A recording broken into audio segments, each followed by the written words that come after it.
Бір күні екі дос өмір сүріпті. Олардың достығы өте күшті болды. Бір-бірін сөзден түсініп жүрді. Бәрі қиыншылықтарды бірлесіп шешті. Бірінші достың аты Атымтай болды. Екінші достың аты Нашарван болды.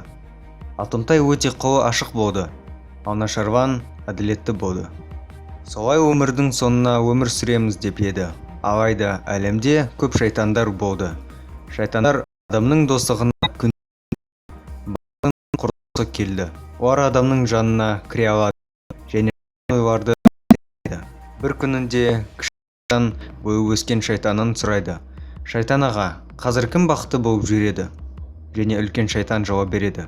Менің іздеуім бойынша қазір Атымтай мен Нашарван деген кісілердің достығы мызғымас болып жатыр. Оны құртайық.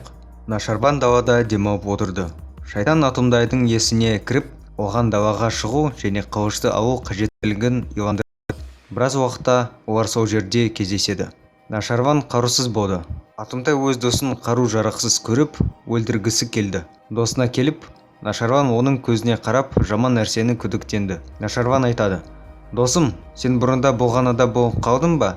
Неге қылышпен тұрсың? Маған оны берші». Атымтай ойлап тұрды. Егер ол қылышты берсе, Нашарван оны оңай өлтіре алады. Атымтайдың есінде шайтан бен ақыл күресті. Шешім тез қабылдау керек. Біраз уақыт ойлағаннан соң Атымтай қылышты досына береді. Енді Нашарванның есін шайтан Атымтайды өлтіруді иландырды. Нашарван тәуекел етпеді. Оларға жақсы және қиын болған оқиғалар туралы еске алды. Соңында Нашарван қылышты жерге тастап, досын құшақтайды.